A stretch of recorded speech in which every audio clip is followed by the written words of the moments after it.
When you guys are working with a brand new act like the ones that you've talked today, what are the things that you're looking at? First, let's talk about the recording process, the little elements of that briefly, and then we'll bang through all these slides. Right. You know, there's four main components to making a record, which is the writing and demoing, you know, which is you sketching out songs and recording them at home on your laptop.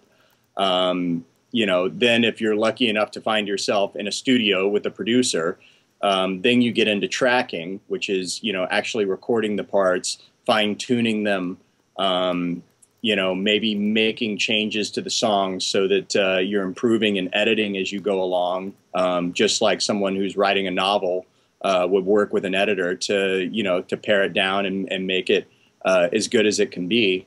And then you get into the mixing, which is, you know, you know, the worst explanation I can give is basically getting your levels right. What it really is deciding which parts of the song you want to focus people's attention on. Like what's going to be loudest in the mix, what parts of the song are the most important for you to stand out. And, you know, a lot of times that's, you know, a great mix can be the difference between a really good song and a hit. Now, let me throw something in here, Jack. This is also something I think that a lot of artists worry about, this whole idea of creative approvals and so forth. The reason the mixing is important from a manager's perspective is because you're going to be asking a whole lot of people to take these songs out and try to get some mileage on radio, promotion, publicity, and so forth. So this is where you'll start to get some feedback from other players in the mix, isn't it? Pardon the expression. Yeah, this is typically when you get into the mixing phase. That's when things are in shape enough, and you know they're close enough to a finished product that you're going to start playing them for other people and getting feedback. And at that point, you're kind of going to know what you got, and you know you've either got thumbs up, consensus, we got awesome songs, let's go finish our record, or you might got, sorry kid, we need you to write some more songs. Okay, assuming you get the mix right, which is no small feat, what's next? Well, then you get into the mastering, which is which is voodoo to me, frankly. Yeah, me too, by the way, except it's expensive, but it all sounds the same. If you get the mixing right, I think the mastering hardly ever goes wrong.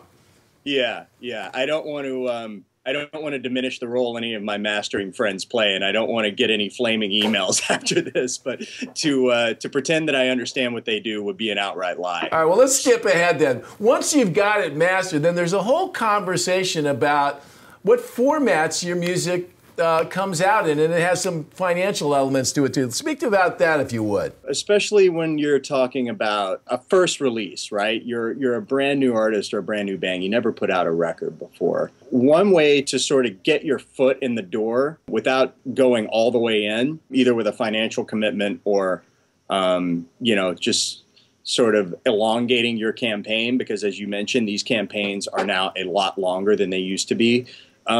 We at Canvasback really like to do EPs, one, sometimes two, before an album comes out, because that gives you something to tour behind, that gives you something to sell at gigs, that gives you something to have up on iTunes that fans can buy and own and listen to while you're still out on the road honing your chops, while maybe you're still working on your album and writing more songs. And you know, as we're going to talk about more, these campaigns, you know, often last up to a year before the record comes out. So, you know, you don't want to spend that whole time with nothing out. Now, as far as the actual formats and configurations, which might have been the question you were actually trying to get at. I think they'll kind of go together. That's fine. Yeah. You know, there's, you know, people wonder, well, okay, in this day and age, do I still need to make CDs? Do I still need to press vinyl?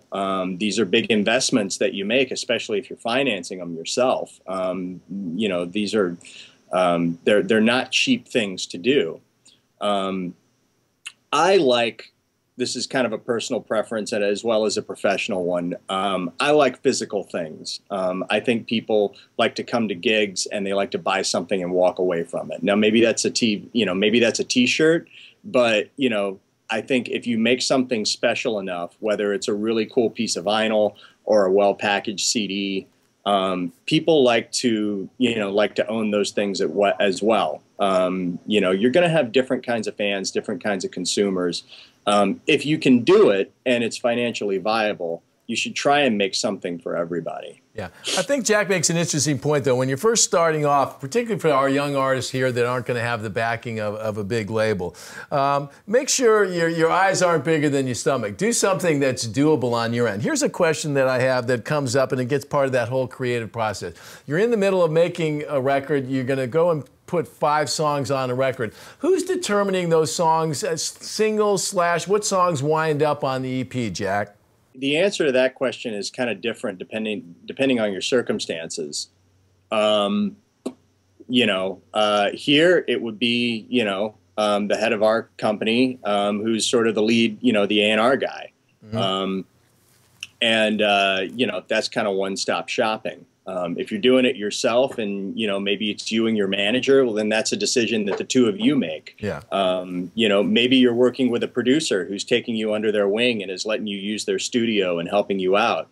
That's a decision that the two of you make. The other scenario, which is the least fun one, is, being in a record company where you've got to get 37 people to sign off on your single before you can go. Which is, doesn't happen here, but it does happen. Yeah, it does happen, and I can tell you folks, having been on both ends of that it can be a torturous process. But I'll say this, and I think Jack would probably agree.